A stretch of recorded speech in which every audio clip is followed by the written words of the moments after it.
Let's be honest for a second. You clicked on this video because you're struggling. You've got a project, a book, a business, or maybe just a messy room that's been staring at you for 3 weeks.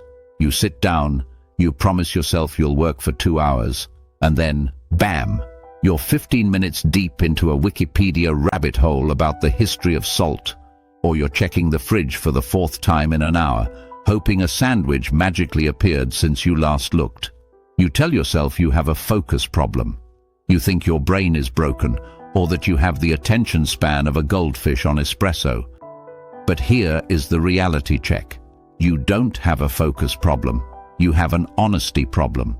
The real reason you can't focus isn't because of your phone, and it isn't because of the modern world.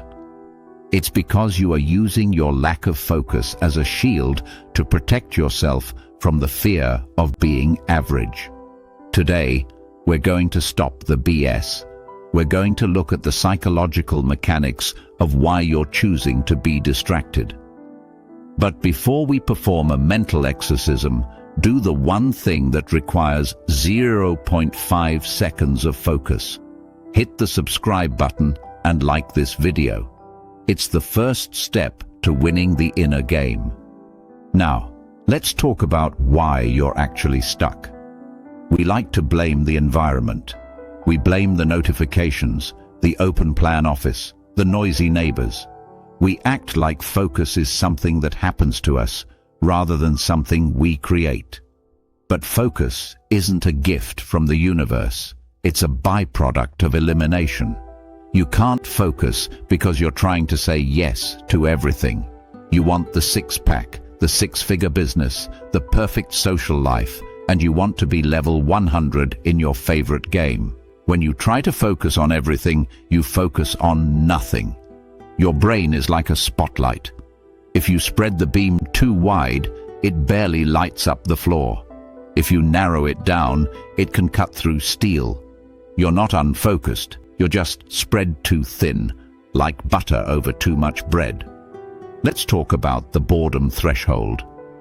We have become a society that is terrified of being alone with our own thoughts.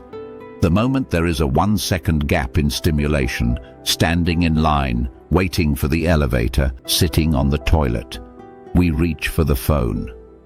We've trained our brain to expect a dopamine hit every 10 seconds. Now, when you try to do something deep, like reading a difficult book or coding a complex app, your brain starts screaming. It's like a drug addict going through withdrawal. Where's the red dot? Where's the like? Where's the funny cat video? You can't focus because you've lost the ability to be bored, and boredom is the gateway to deep work. If you can't handle the boring middle part of a task, you will never reach the rewarding end part. Here is the secret reason nobody talks about. Focus is painful. Real focus, the kind that moves the needle, requires you to confront your own limitations.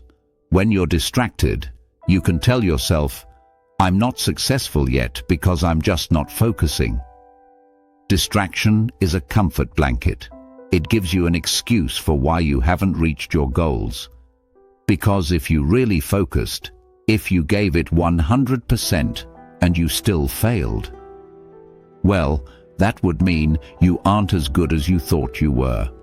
Most people stay distracted because they are terrified of their own potential.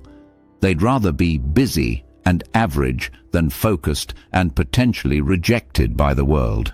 Your lack of focus is an insurance policy against failure. We also have to address the myth of multitasking. There is no such thing as multitasking.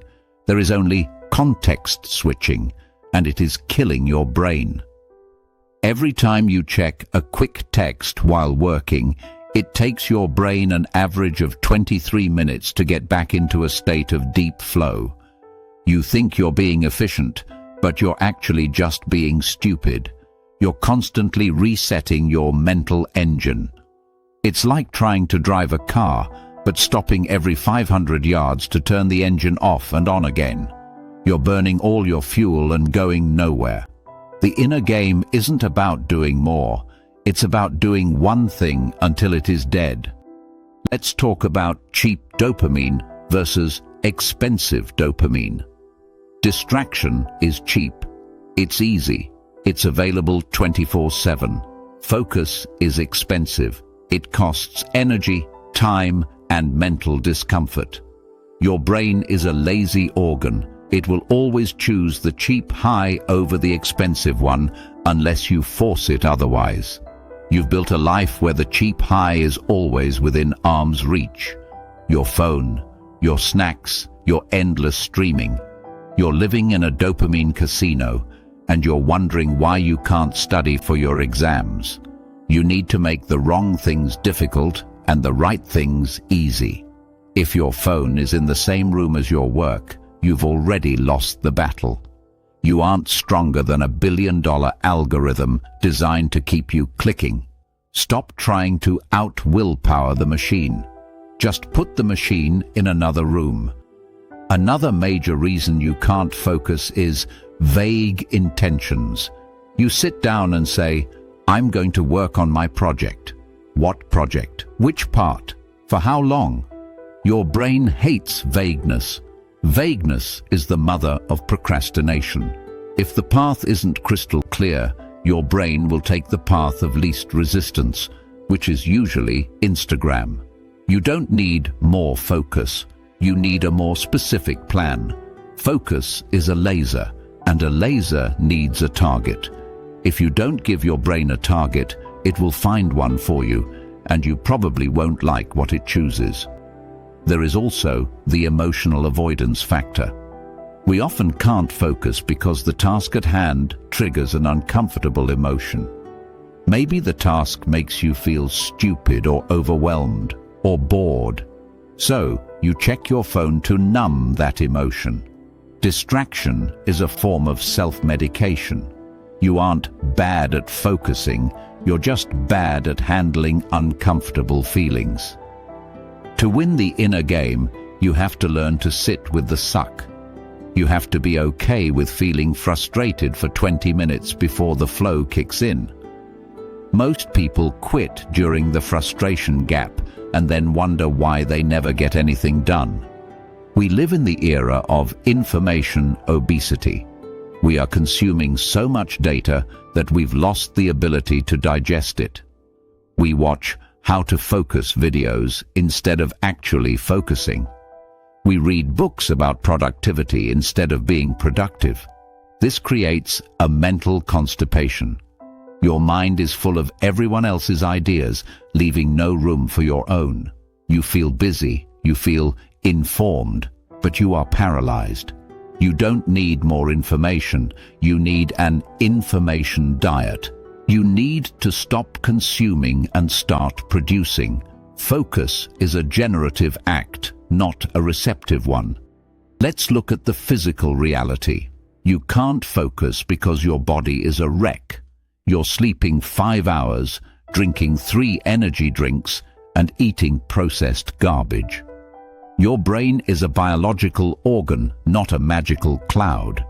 If you don't give it sleep and real fuel, it won't give you focus. You're trying to run a marathon on a broken leg and complaining that you're slow. Fix the foundation. Sleep is the ultimate focus drug. Exercise is the ultimate focus pill. Everything else is just a band-aid. And then there's the social mirror. You're trying to focus, but you're constantly checking to see what everyone else is doing. You're comparing your behind the scenes with everyone else's highlight reel. This creates a constant background noise of "I'm falling behind." This anxiety is a focus killer. It keeps your brain in a state of high alert survival mode. You can't do deep work when you're constantly looking over your shoulder. You need to close the curtains. You need to realize that the only person you're competing with is the person you were yesterday. Everything else is just noise designed to sell you things you don't need. The path to focus is through radical simplification. Look at your life. What can you delete? What can you automate? What can you delegate? You are carrying too much luggage and you're wondering why you can't run. Focus isn't about adding focus techniques. It's about removing distractions. It's about creating a sacred space where the world can't reach you. It's about deciding that for the next hour, nothing else in the universe exists except the task in front of you. I want you to imagine the version of you that can focus for 4 hours a day on a single goal. That person is a god. In a world of distracted, medicated, and confused people, the person who can focus is the king. Focus is the new IQ. Focus is the new currency. If you can master your attention, you can master your life. But it starts with a choice. It starts with admitting that the reason you can't focus is that you've been making it too easy for yourself to be distracted. The inner game is won in the silent moments. It's won when you feel the urge to check your phone and you say no. It's won when you feel the frustration of a hard task and you stay in the chair. It's won when you realize that your focus is the most valuable thing you own and you stop giving it away for free to tech billionaires. You are the guardian of your own attention. Stop letting people rob you. So, here is your mission. For the rest of today, pick one task. 1, not 3. 1. Put your phone in a different room. Turn off the Wi-Fi if you have to. Set a timer for 25 minutes, and don't you dare get out of that chair until the timer goes off. Even if you just sit there and stare at the wall, do not get up. Prove to your brain that you are the captain of the ship. You've stayed through this entire deep dive, which proves you still have the capacity for focus. Most people dropped off in the first 2 minutes to watch a video of a dog on a skateboard. You didn't. That's a win. Now, take that win and apply it. Comment "focus" below to lock in this commitment. Subscribe to The Inner Game if you want to keep building a mind that can cut through the noise of 2026. Now, stop watching. Go do the work. The world is waiting for you to actually pay attention. Peace.